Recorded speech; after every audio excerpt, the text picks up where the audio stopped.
You're listening to Victory Baliwag. We hope that this message encourages you today. Let me just invite everyone to stand as we give reverence to the reading of God's Word. So if you have your Bibles with you, open it in Romans 8. So we'll be reading from verses 26 to 30. So kung gagamitin niyo po yung Bible dito, it's on page 550. Again po, Romans 8, verses 26 to 30.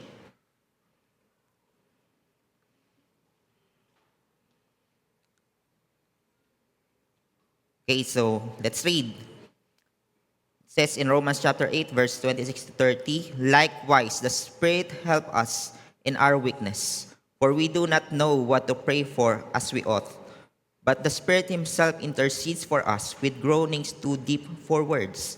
And He who searches hearts knows what is the mind of the Spirit, because the Spirit intercedes for the saints according to the will of God.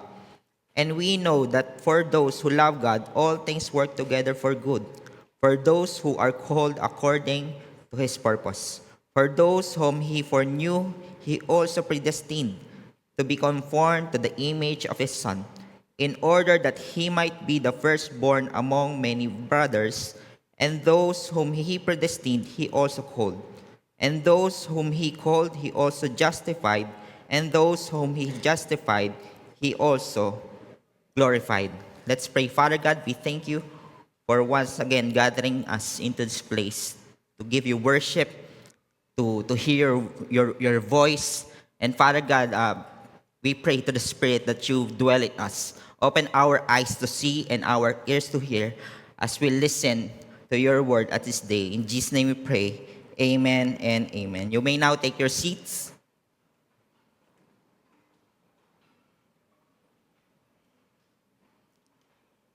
And sa magandang tanghali po sa inyong lahat, ayan, batiin nyo naman po yung hindi nyo binati kanina. Sawang-sawa na po iyan sa inyo. Parang awa nyo na po, iba naman po ang inyong batiin. Ayan. So for those na bago din po dito, so you are very much welcome. We are enjoyed to see you here. And for those who doesn't know me, I'm John, one of your full-time ministers here at Victory Baliwag. And kung hinahanap niyo po si Pastor Dennis, mamaya po, siya po sa 5 p.m. So alam ko po most of the time, si Pastor Dennis yung nagpipreach at this time. And yun po, kung hinahanap niyo lang din naman siya, nasa 5 p.m. po siya mamaya. So, going back to our series, this series is entitled What Shapes Us. Sino dito nandito ka last week? Ayan, last week. Yung majority po sa inyo, nasan po kayo? So, anyway, baka nahihiya lang naman magtaas ng kamay. Wala pong problema dyan. So, baka nasa ibang service, sa ibang Victory Church. So, wala pong problema. As long as we understand what we are going to talk about at this time, kung ano yung pagkukwentuhan natin. So, What Shapes Us, it's the title ng series natin. This is a 6-week series. And if you notice, o kung medyo matagal ka na dito sa church, last year, at the same month, I think it's October and November, ito rin po yung title ng series natin, What Shapes Us. So, yung hindi po siya inulit lang, but rather it's a continuation of our statement of faith as a church. Kapag sinabi po natin statement of faith, ito po yung collection ng mga statements na kung saan we firmly believe as a church, as Christians, as member of this movement.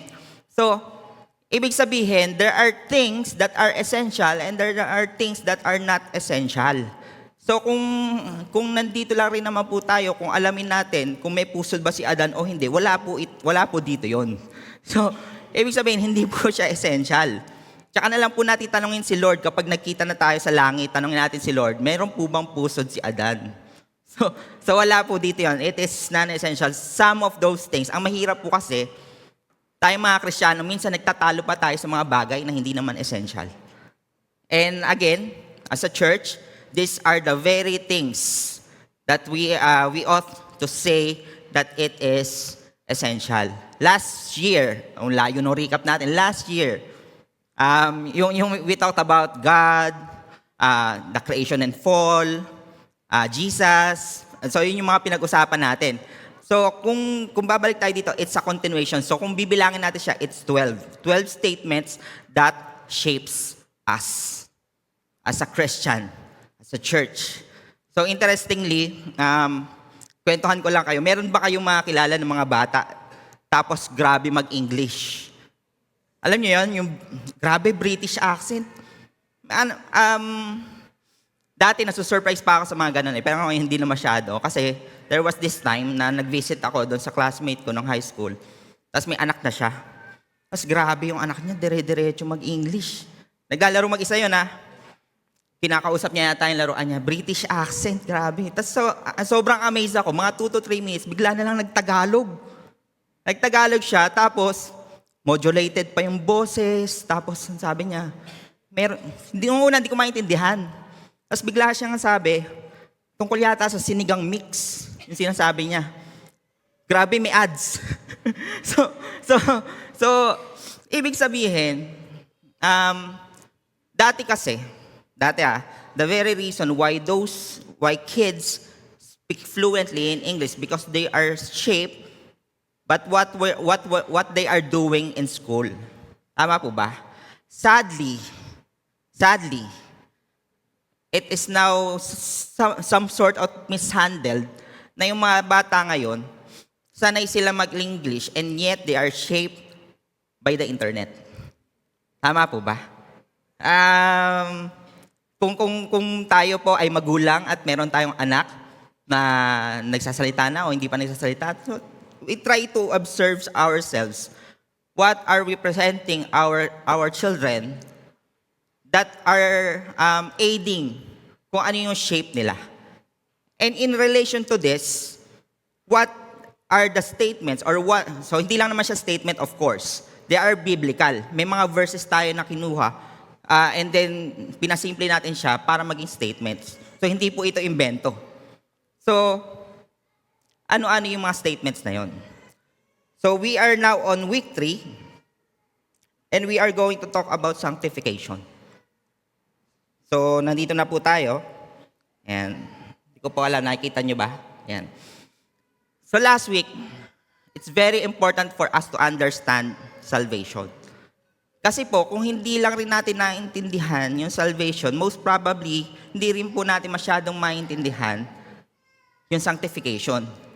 Kasi magkakadugtong po yan. Magkakadugtong yan. And, I don't know, if one of you, if some of you are familiar with the term sanctification, ako kasi nung hindi pa ako masyadong familiar doon sa word na sanctification, ang naisip ko dyan, sanctuaryo. Diba? Ang naaalala ko pa dyan, in that word mismo, some sort na, hindi ko alam kung anong year yun, merong mga butterfly haven dyan. Na kung saan, ang tawag nila, butterfly sanctuary. Na kung saan, some sort of parang nakakulong yung mga butterfly, pero mas malaya daw sila. So, ibig sabihin, are we like those butterflies na kung saan some sort of nakakulong ba tayo o malaya tayo? Yun yung question dyan eh. So, wag po tayong mag-alala kasi we are not going to talk about free will. Well, itatouch natin siya pero yung iba kasi naniniwala walang free will, may free will. So, the scripture is very clear that there's free will. It's just a long conversation. Mahabang conversation lang po siya. So, in this time, this is a reflection to ourselves. What are the things that we are allowing to shape us? I hope it's primarily the scripture, kasi iyan po ang primary source na iniwan sa atin ni Lord. And okay naman po yung self-help books, walang problema. Yung mga self-help books, yung mga pinapakinggan nating vlogger, wala naman din pong problema. Pero we ought to pray to the Spirit for us to have this kind of discernment if it's good or not. If it's pleasing to God or not. Kasi at the end of it, minsan tayo, medyo may pagkapatola din tayo kasi pagdating sa dulo niyan, tsaka natin naiisip, ay hindi pala dapat. Kaya lang sayang na po lahat ng napagdaanan natin. So, before that, let me just ask you this question. In relation to that, let me ask this question. Wala po muna mag-walk out. That question, Christian ka? Christian ka di ba? Christian ka nga ba? So those questions, it's either dalawa lang naman yan eh.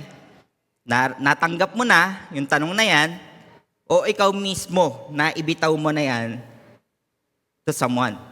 Tama ba? And it's kind of, medyo masakit siya sa damdamin. Tapos, ang matindi nun, hindi lang naman masakit sa damdamin kasi natanggap mo siya. Ang masakit sa damdamin kasi hindi mo alam yung sagot. So, sanctification, we can relate that into Christian living. If mas papasimplihan pa natin yung question na to, can we considered a Christian and yet don't see the evidence na Christian siya? Pwede ba yun? Na self-proclaimed Christian ka pero walang transformation sa buhay mo. Pwede ba yun? Kasi at some sort, kaya siguro mo nasabi na Christian ka nga ba? Kasi baka mamaya may nagawa siya na hindi ka-consider as someone who is a Christian. So, we are going to talk about, so hold that thought, hold that question in our minds. So we are going to magda-dive in tayo sa Romans 8. So just to give you parang an overall or an overarching idea or knowledge about Romans 8. So dun muna tayo sa Romans. So Romans, the book of Romans was written by the Apostle Paul. So kung hindi niyo po alam, so siya po nagsulat niyan, most probably in his third missional journey. Pangatlong mission na niya yon, sumulat siya sa simbahan sa Roma, na kung saan hindi naman siya yung nagplant. Hindi siya yung nagplant niyan. So some historians say, theologians says, na the book the Church of Rome was planted by people that nananggaling sila doon sa Acts after the day of the Pentecost. So sila yung mga Hellenistic Jewish, kapag sinabi natin Hellenistic Jewish, sila yung mga Greek-speaking Jewish. Na kung saan yes, Jewish sila, pero they are speaking more of a Greek. Na kung saan after the day of the Pentecost, na born again sila doon, umuwi sila sa kanya-kanya nilang mga bahay, mga syudad, at doon sila nagsimula na magplant ng church. So ibig sabihin, the Church of Rome was planted by someone who is unknown. Hindi natin kilala. Pero syempre, the Christian church was growing. Kaya nga sinulatan sila ni Paul. And alam naman natin lahat na kapag ikaw ay isang simbahan, kayo ay isang simbahan at nakatanggap kayo ng sulat galing kay Paul, ibig sabihin, may problema. Tayo alam natin yon. Sila that time, hindi ko alam kung alam nila. Most probably, hindi nila alam. And if you look at the whole book of Rome, the book of Romans, some theologians or the scholars says that the book of Romans is considered as the book for the Christians talaga. Kumbaga kung Christian ka, most probably, ito yung book para sa Christian na Christian. Ganon daw yung term. And Romans 8, the chapter 8, is considered as the chapter of the chapter. So, gawa tayo ng illustration. If the whole Bible is a gold ring, if the whole New Testament is a gold ring, yung Romans daw na libro ay considered as the diamond. So, diamond siya. And Romans 8 as its chapter is considered the sparkle. So, nakukuha na natin yung That's the very reason why it's very important. Kasi we can relate to this. And actually, we are we can say that we are those people, pwede nating i-relate talaga na, kami yung sinusulatan ni Paul at this time. And how beautiful Romans chapter 8 is, makikita niyo po yan sa unang verse at sa last verse. Kasi ang sabi dito, in Romans 8, verse 1, there is now no condemnation. No condemnation for those who are in Christ. Wala nang condemnation. So kung naaalala po natin yung last week's preach in salvation, most probably we have that idea of no condemnation. Wala na po yung record natin of our sin. No condemnation. And then at the last verse of Romans 8, mababasa natin dito na ang sabi dito, for I am sure that neither death nor life, nor angels, no rulers, no things present, nor things of to come, nor powers, nor height, nor depth, nor anything else in all creation will able to separate us from the love of God in Christ Jesus our Lord. Nakita niyo kung gaano kaganda yung book of yung chapter 8 ng Romans. No condemnation, no separation. Now, if ano man yung nasa gitna nun, yun yung pag-usapan natin. And of course, hindi naman siya sekreto, it's sanctification. Now, ano yung statement? Ano yung statement of faith natin when it comes to sanctification? Ito po, makikita niyo po ito sa, kung gusto niyo talaga siya mahanap, nasa website naman to ng Every Nation. Hindi naman siya sikreto. Again, this is the very thing, the very statements that shape us. Ang sabi dito, we believe that sanctification, so kung may question tayo kung what sanctification is, nandito yung sagot, is the process beginning at regeneration whereby God conforms His people the image of Christ through His word and spirit. By grace, Christians grow in holiness and love for God and others throughout their lives as they submit to Jesus, obey God's word, and walk by the Spirit in fellowship with other disciples. If i-encapsulate natin siya in mas maigsing wordings, Christian living. How are we spending our lives now that we are saved and now that yung alam niyo yung trajectory natin is towards heaven? Ano yung ginagawa natin in between? That's the question. So before that, we are going to talk about the process. Siyempre, para lang makita natin na biblical talaga siya. So it's the process. Kapag sinabi nating process, is going from point A to point B and everything in between. Now, if you have done your diligence in when talking about sanctification, most probably you have already medyo nakakasalubong niya na yung word na justification and glorification. So that is the three phases of salvation. Di ko alam kung nabanggit ito last week, but for the sake of our conversation, ulitin natin, just in case. So justification is the past. Meaning, everything that we have done is blotted out of the record. Wala na. You are justified. Kaya nga, di ba, ang sabi, ang madalas na illustration dito is you are going to a trial court, you are guilty of doing something, and yet someone intercepted that na wag siya, ako na lang. So wala ka namang ginawa. So ibig sabihin, whatever you have done in the past is now blotted out.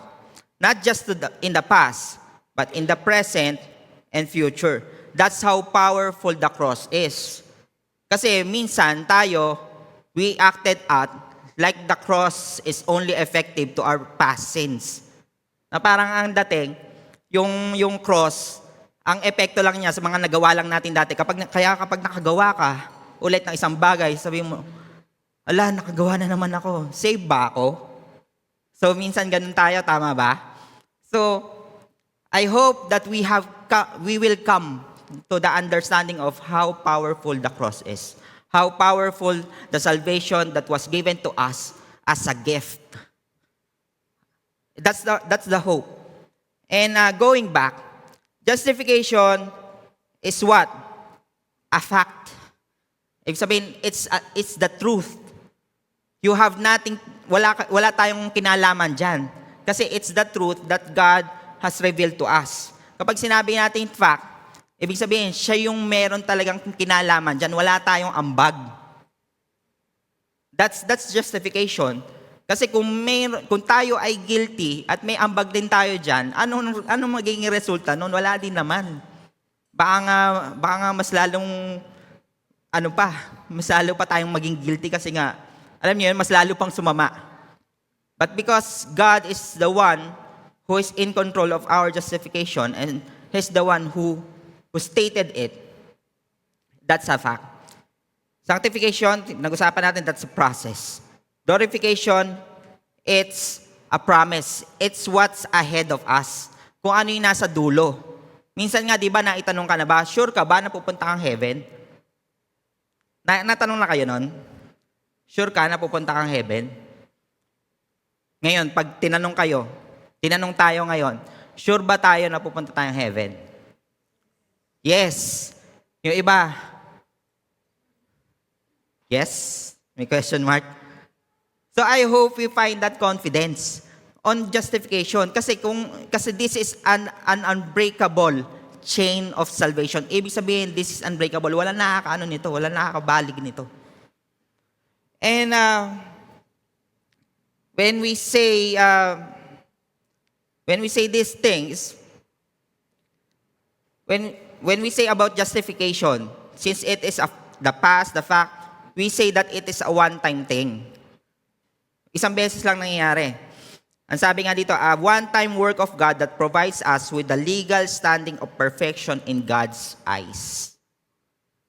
When we are justified, we accepted Jesus as our Lord and Savior, we are now justified in the eyes of God. Na as if the one who na nakikita niya is not us, but Jesus Himself. In yung justification. And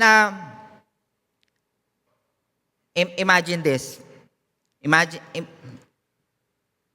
Just help us imagine this. Imagine a doctor. Yung doktor, tapos ikaw may sakit ka. Let's say you have a terminal illness. And then the doctor said, okay na, magaling ka na.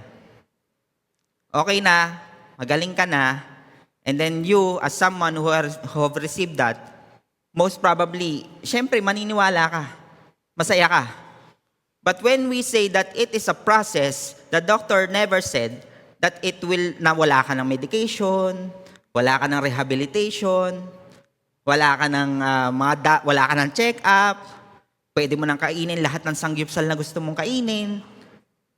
Hindi niya sinabi yon.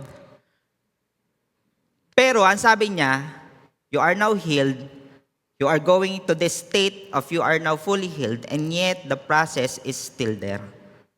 Nandun pa rin siya. So same with our state right now. We are justified once you accept Jesus as your Lord and Savior. Pupunta ka bang heaven? Yes.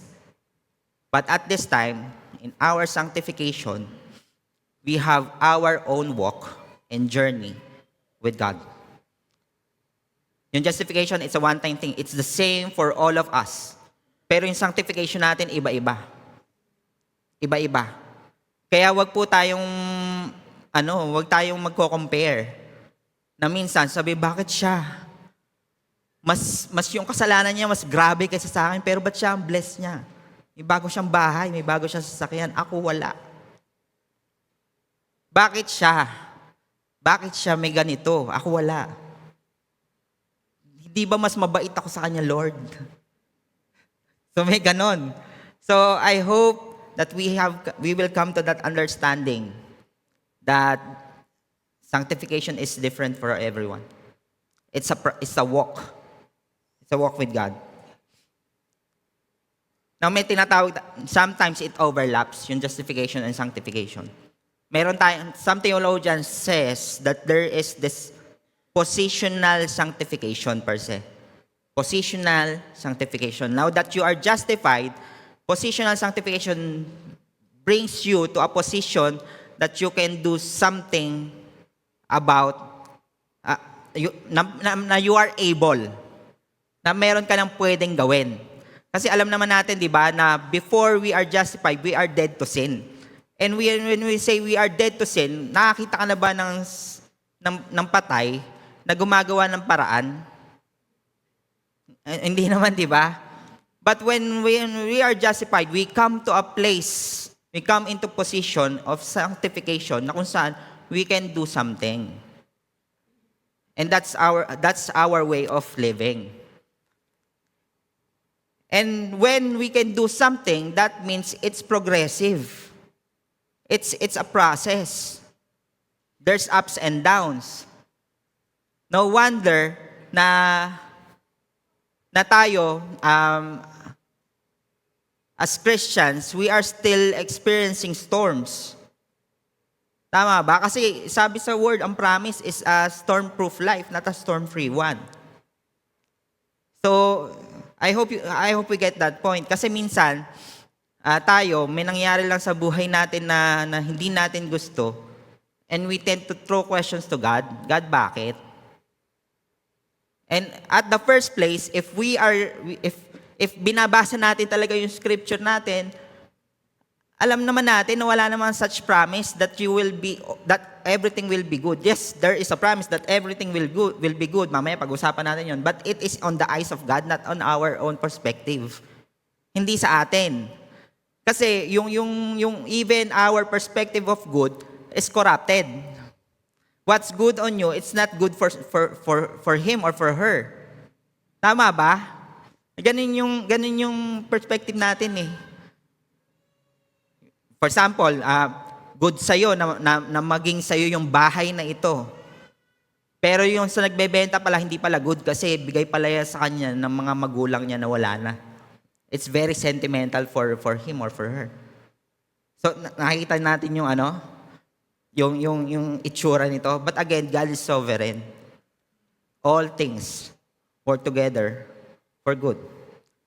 And glorification is something that is permanent. Permanent. Hindi nababago. So this is our posture when it comes to justification. I am in Christ. At this time, in the present time, I am being conformed to the image of Christ. Natatandaan nyo ito sa statement natin, we are being conformed. Binabago. Ibinabalik sa tunay na disenyo. Nire-restore. And yung dulo niyan is, I will be in Christ. That's the future hope. Kung kayo, medyo reader kayo ng ESV na Bible, makikita nyo na yung verses na binasa natin is under the subtitle, Future Glory or Future Hope. So, ibig sabihin, the church in Rome, medyo ang thinking nila is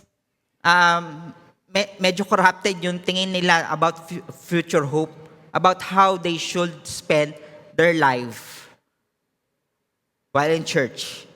So meron tayong tinatawag na general upward trend. Alam niyo yung general upward trend? Hindi ko alam kung mga dito. Mga nagba-buy and sell ng mga stocks or anything.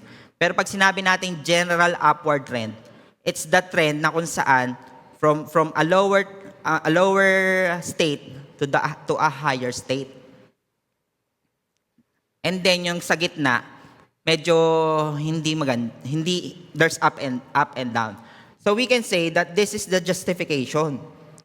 Ito yung justification natin, tas ito yung glorification natin. Then this is all about sanctification. Now, if we look at, syempre hindi natin makikita yan kung titingnan natin sa buong buhay natin. Alam mo ba kung ano mangyayari sa'yo bukas? Hindi, di ba? It is only God that can see that. So, most probably, hindi ko naman sinasabing lahat tayo. But maybe some of us is at this state. Ayan, nandyan tayo. Alam niyo yon? Submarine talaga. Alam niyo yun? Nag-dive talaga yung buhay mo. Hindi ko alam na walang ka ng trabaho. Yung utang mo nagkahanda patong-patong nang wala ka namang, nang ayaw mo naman, sinusubukan mo naman bayaran. Even in, maybe you have lost someone. Maybe, ang healthy mo, bigla ka nagkasakit. I don't know. There are a lot of things. Hindi natin pwedeng maisa-isa, but you get the point. Sometimes, most of us are focused on those things. Na bakit ganun? Bakit nangyari? Ayoko na. While we don't see the bigger picture, hindi natin nakikita. But it is said that the glorification is sure. Kaya nga ED, glorified. That's past tense. So, all of us, wala ni isa sa atin has a downward trend in general. Maybe at the season, meron sa susunod, sure naman ako meron dati, natatandaan mo pa. Tapos dahil nga kilala mo na si God, yung downward trend mo ngayon is called what? Testimony. That's the very reason, that's one of the reason why God allows things. For us to have this testimony that He is true. Diba nakikita natin? Parang guguho na yung mundo natin lahat eh. Nung nag-pandemic. Tama ba? Hindi ka makalabas, hindi ka makapag-Starbucks. Kulang yung araw mo kasi grabe, ganun problema mo, no? Hindi ka makapag-Starbucks. So, yun yung nangyayari. Pero all of us have this idea now na alam niyo yun, if medyo excited ka, lalo na kung you're a parent, excited ka kung paano may kukwento yung pandemic sa anak mo. Diba? Medyo excited ka kung paano may kukwento sa anak mo, kung paano ka gumawa ng dalgona coffee. Yung mga tumawa, sila siguro yung mga gumawa nun. Anyway, I hope we get the point. Now, in Romans chapter 8, so, yun yung introduction natin. So, in Romans chapter 8, verse 29, for those whom He foreknew, He also predestined to be conformed to the image of His Son. So, ito yung dulo. Ito yung sinasabi natin na predestined, conformed, and predestined, justified, glorified. All of those are past tense. Nangyayari na. Of course, tayo, hindi natin nakikita yan. Ulitin lang natin, hindi natin nakikita yan because we are not God. But God is an omniscient God, omnipotent God. Lahat yan nakikita niya. He's outside of the time. And in 1 Thessalonians chapter 5, now may the God of peace Himself sanctify you. Sanctification. Completely. Ito yung prayer ni Paul to the church of the Thessalonians. And may your whole spirit and soul and body be kept blameless at this coming of the Lord Jesus Christ. He who calls you His faithful, He will surely do it. The question is, mangyayari ba to? Mangyayari ba to? Surely. Diba? Yun yung question doon eh. Minsan yung evidence nasa harap na natin. Tapos binalik sa atin yung question. Parang nagiging hindi pa tayo sure. Sabi nga dyan, surely. Then the question is, how should we act? O sige, justified ako. Oo, papunta akong heaven. Party tayo. Ganun ba? So, it's a call for celebration kasi may certainty. Tama ba? Magse-celebrate tayo, walwal tayong lahat. Ganun ba? No, hindi ganun. So of course, hindi tayo iniwan ni God na clueless kung anong gagawin natin. Ang sabi sa Romans 6, chapter 15 and 16, what then? Ano na? Are we to sin because we are not under the law but under grace? Gagawin na ba natin lahat ng gusto nating gawin? Alam niyo, minsan tayo, pag medyo medyo na-twist yung scripture. I've seen people na ginagawa lang nila yung lahat ng gusto nilang gawin. Bakit? Kasi graceful daw si God. Na alam niyo yun? Well, yes, God is graceful. That's why He disciplines us. So ang sagot dito, by no means, hindi. Hindi lang basta hindi, hindi. Hindi natin dapat gawin lahat ng naisip nating tama. Lahat ng naisip nating gusto, hindi pala yung tama, gustong gawin. Yung desire natin. Do you not know that if you present yourselves to anyone as obedient slaves, you are slaves of one whom you obey? Kapag present daw natin yung sarili natin into someone or something na as an obedient slave, nagiging slave tayo nun. So if the call of God for us to be His arms and feet in this world is less than our desires to do something, it means yun yung nagiging master natin, hindi na si God. So again, let us be mindful na the enemy ang gusto niya is to deceit. Sometimes what we are doing, ang iniisip natin, para naman kay Lord to. Tapos ikaw lang mag-isa yung nag-decide. Diba? Hindi ka man lang pumunta doon sa scripture. Hindi mo man lang tinanong yung mga ka-church mo. Tapos at ang dulo nito, mapapahama ka.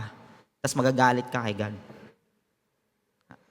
I don't know if na-experience na natin yun. I hope kung na-experience na natin yun, well, congrats dahil nandito ka pa din. It means that you have learned. It means that you have allowed God to shape your hearts and mind. So yun yung itsura nun. So the first point will be believers grow in sanctification by grace. It's all by grace. So makikita natin dito, we believe that sanctification is the process beginning at regeneration whereby God conforms His people. Bilugan na lang natin yung word na by grace. Now that we can do something, and we are enabled, we are equipped to do something about yung may pwede na tayong gawin, that doesn't mean it is our own works. Again, we have to be mindful that all of these things are by grace of God. God allows this. God allowed this. Sabi nga sa verse 26, likewise, the Spirit help us in our weakness. Focus lang tayo dun sa word na help. Kasi di ba, the very thing na nasabi ni Jesus, magsasend siya ng helper. Once he leave, He will send the helper. And it's the Holy Spirit. Help us in what?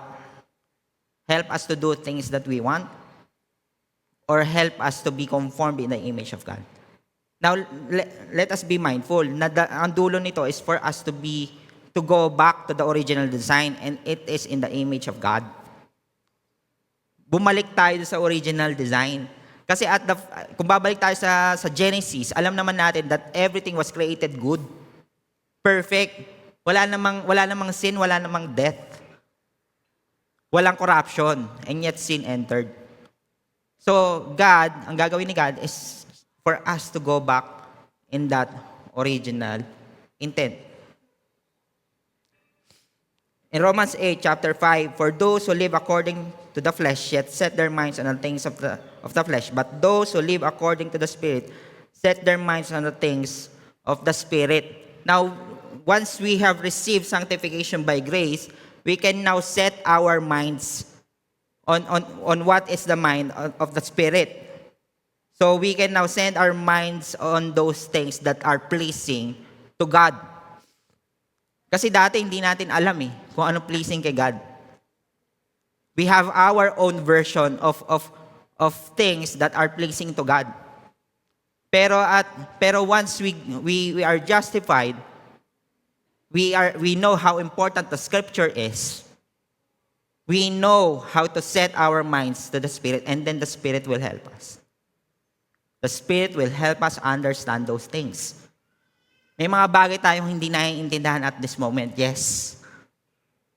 But the Spirit was always available. When was the last time that you have tapped the Holy Spirit for understanding? For wisdom? Kailan yung last time? I hope that we will take the best, or yung alam niyo yun, sabi nga sa tech review, optimize. Dapat optimize yung relationship natin with the Holy Spirit. Hindi lang yung minsanan lang tayo nagtatanong sa Holy Spirit. Can you pray to the Holy Spirit? Yes. So minsan pinagtatalunan pa yun eh. Pwede bang mag-pray sa Holy Spirit? So we can set our minds on what is in the mind of the Spirit. Renewal of your mind.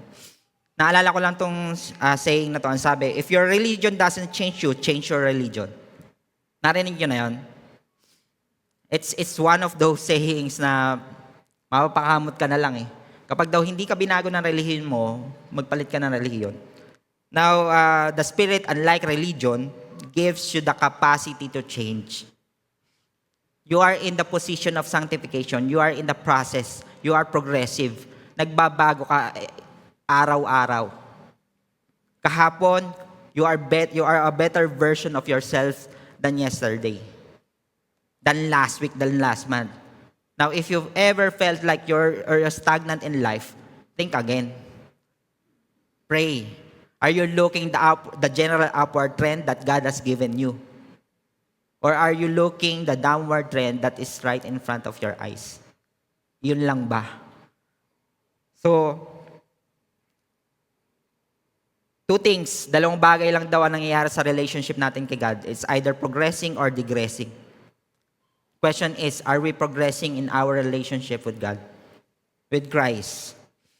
Now, ang sabi nga nila, pwede nating i-relate ang relationship natin with Jesus sa isang bisikleta na uphill. Have you ever tried mag-bicycle uphill, paakyat? Na ang sabi, yung relationship natin kay God, ganun. Walang i-stop. Lagi may movement. So, kailangan nating makipag-cooperate with God for us to go uphill. Kapag huminto ka, you will go downhill. That's why we fight the good fight every day. That's why we can say no to sin. That's why we can flee to sin. Hindi pwedeng as Christians, sabihin mo, naku, natalo ako ng kasalanan. Hindi ako perfect. Gas-gas na yung dahilan na yun.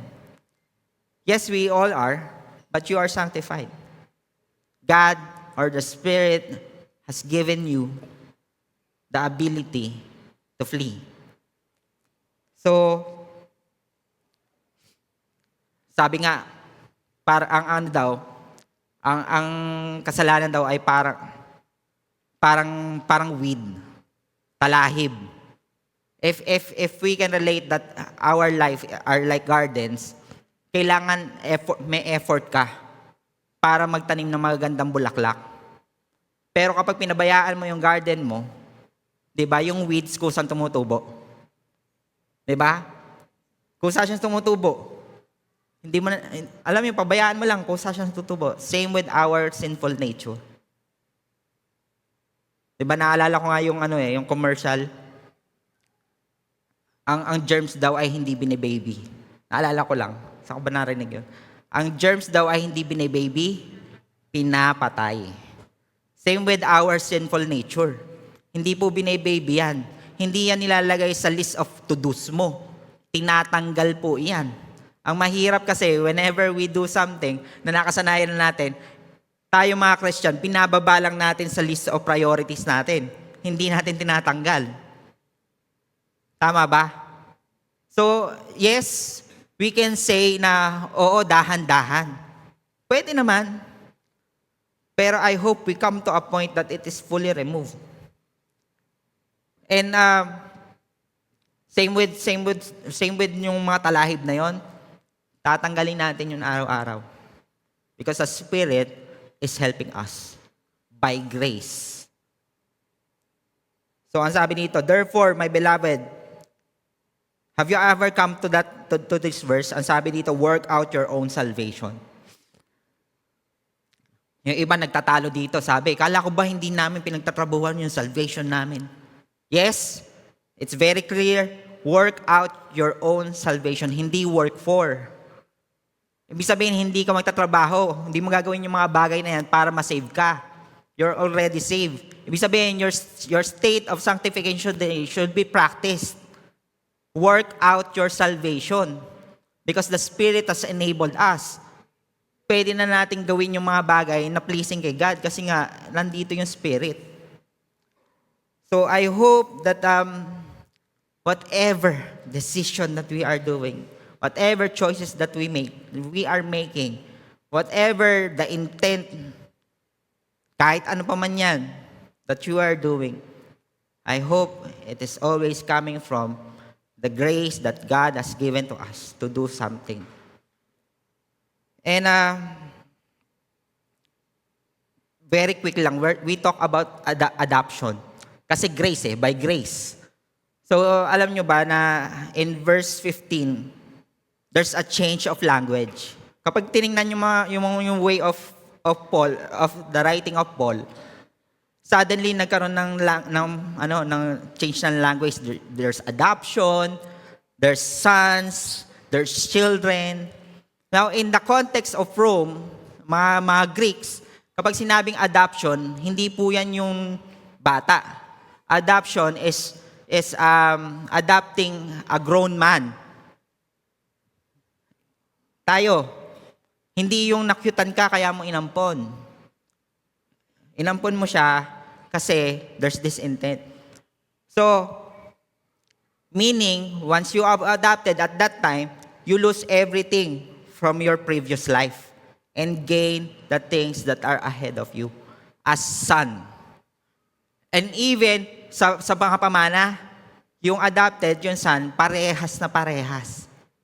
Now, whenever we say, alam nyo po, yung mga Pharisees at that time, this is how they pray. Nagpe-pray sila and then they address, di man lang nila tinatawag na Lord, si God. Hindi man lang nila ginagawit yung Yahweh, the proper name. They use the name, they use the term Hashem. Hashem meaning your name. Whenever they pray, Hashem, Hashem, Hashem. So they are teaching people to pray like that. Na yung relationship with God is remotely, and yet here's Jesus telling us. Diba siya yung nagsabi? Our Father in heaven. He has closed the gap. Kaya nga sabi ni Paul dito, Abba Father, the Spirit Himself bears witness with us. Again, unlike the Pharisees, Jesus has established that adoption. That adoption, we can relate that to that positional sanctification. That we are now in that state. Now, medyo tingnan natin yung sarili natin ngayon. Are we acting out like a son and daughter of God?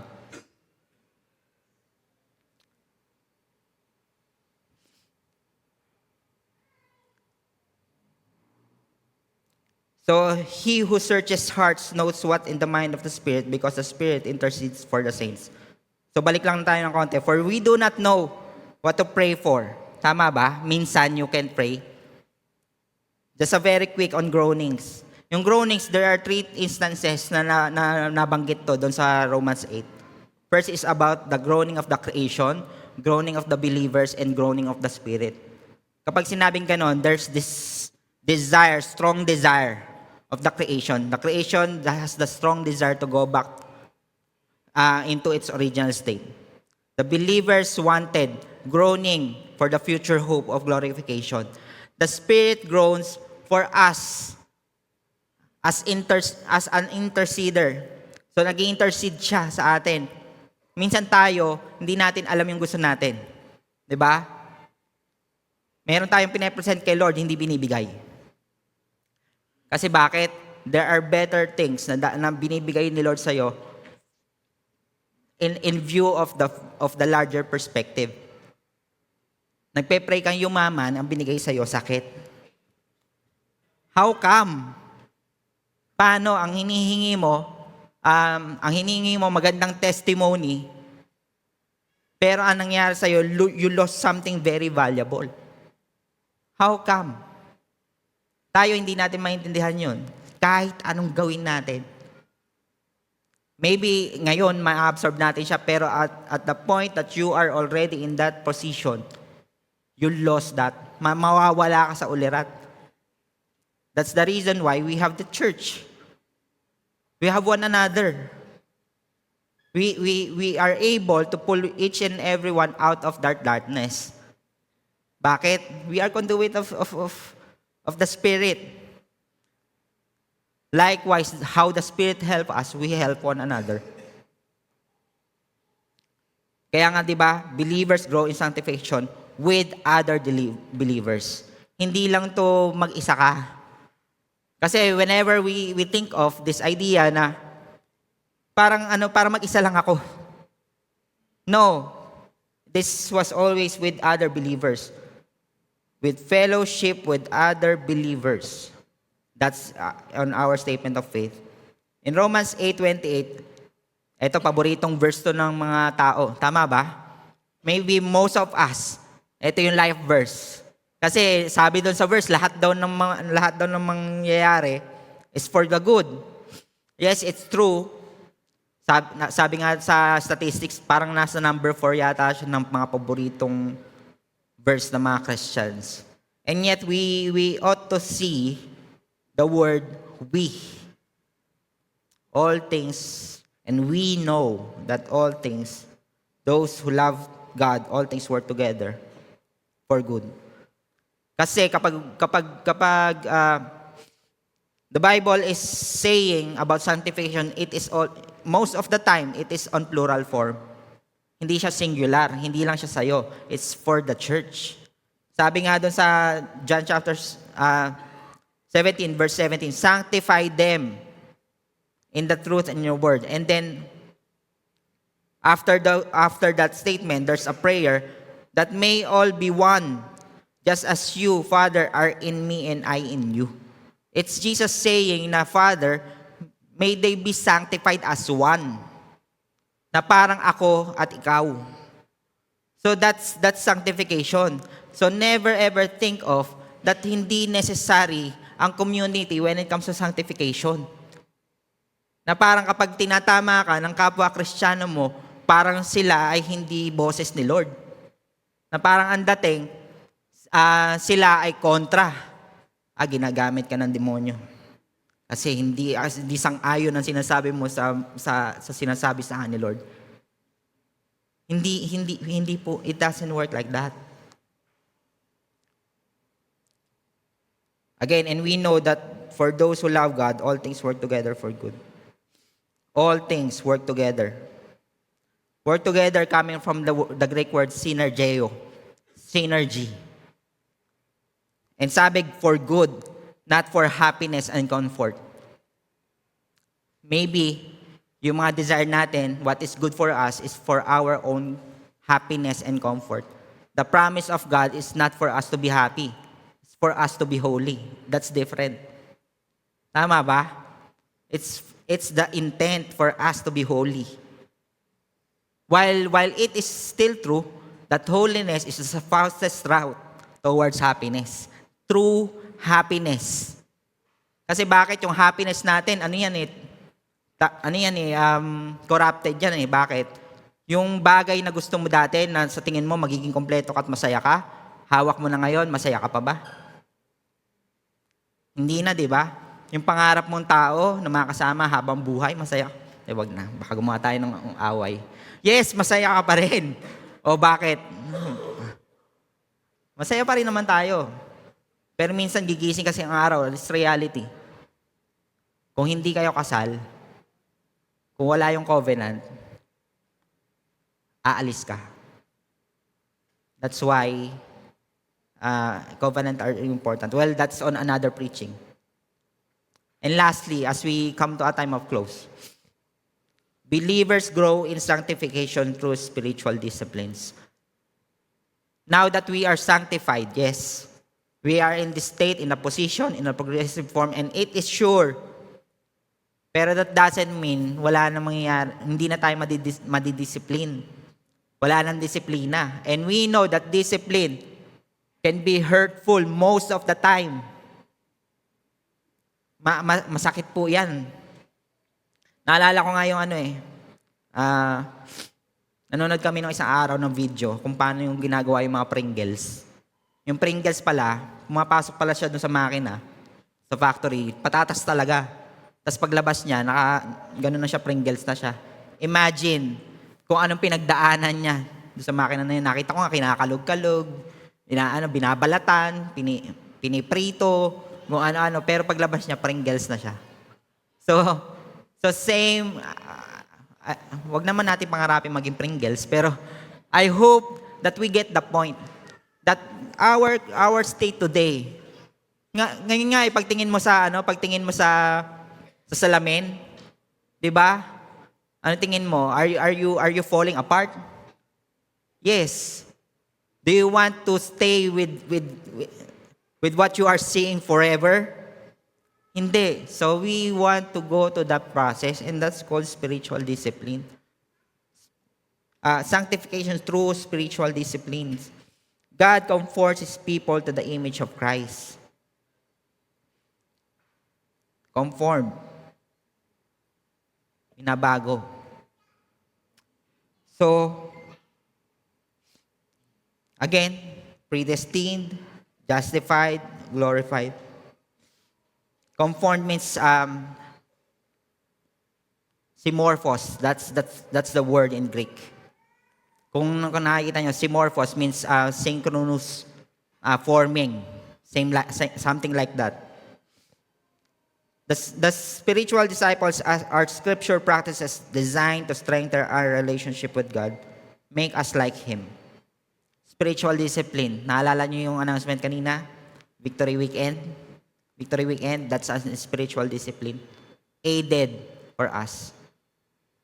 Hindi kayo masasave. Kung mo nag-Victory Weekend kayo, hindi po kayo masasave doon. Jesus is the one saving us. But it is a discipline. It's an aid. It is what our leaders thought of how. Ang heart behind that is for us to help one another. To help one another. And again, there are many spiritual disciplines. Marami po yan. But I hope hindi natin makalimutan yung pinaka-primary source. And that is the scripture and prayer. There are times that ayaw mo magbasa ng scripture. There are times na ayaw mo mag-pray. Bakit? Kasi yung mga weeds, yung mga talahib sa puso natin, dumadami na. Lumalaki na. Kailangan ng patayin. Tapos, tayo, iba yung ginagawa natin. Kasi ang feeling natin, hindi natin kaya. Feeling natin, hindi natin nakikita na nandun yung Spirit.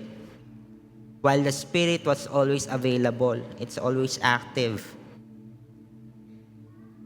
It's always open for us to communicate with. And yet tayo, we allow things to happen. Sometimes we are, para lang tayo mga dead fish in a stream of water. While we are set apart. That's the reality, that's the fact. Set apart po tayo. And let us just stand as we come to a time of close. Di na po tayo makapag-worship, overtime na po tayo. Pero let me just last verse natin. Ang sabi dito, Romans chapter 8 verse 18. For I consider that the sufferings of this present time are not worth comparing with the glory that is to be revealed to us. At this present time, maybe your suffering, hindi yan naiintindihan ng ibang tao. Pag sinabi mo, hindi mo kasi ako naiintindihan, baka totoo.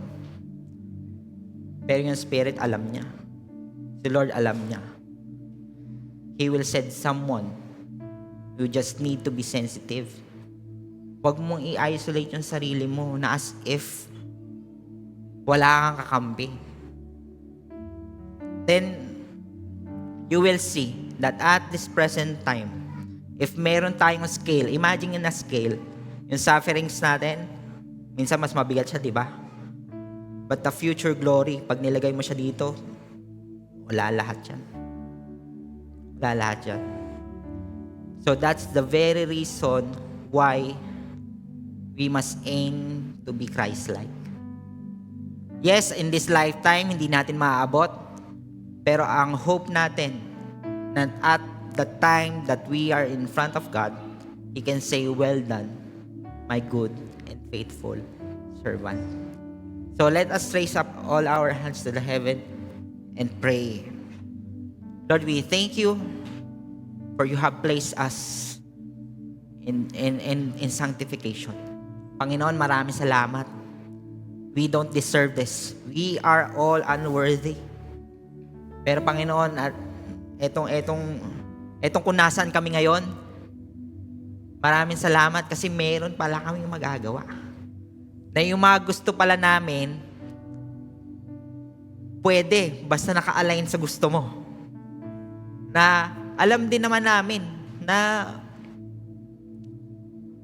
ito yung mga bagay na makapag-please sa'yo. Ito yung mga bagay na hindi kami mapapahamak. Panginoon, we repent of those time na feeling namin mas magaling pa kami sa'yo. And Father God, we thank you for the future hope that is sure, certain, never changing. Panginoon, we lift up each and every one of you. Bless each and every one of you for us to be a blessing to other people. Make your face shine towards us and give us peace, Panginoon. Lift your countenance toward us. Peace that surpasses all understanding. We sent out everyone to be our ambassadors here in this part of eternity. Panginoon, maraming salamat. We lift up each and every one of you. In Jesus' name we pray. Amen and amen. Thank you for listening to Victory Baliwag Podcast. Follow us at Victory Baliwag on Facebook and YouTube for more details as we honor God and make disciples.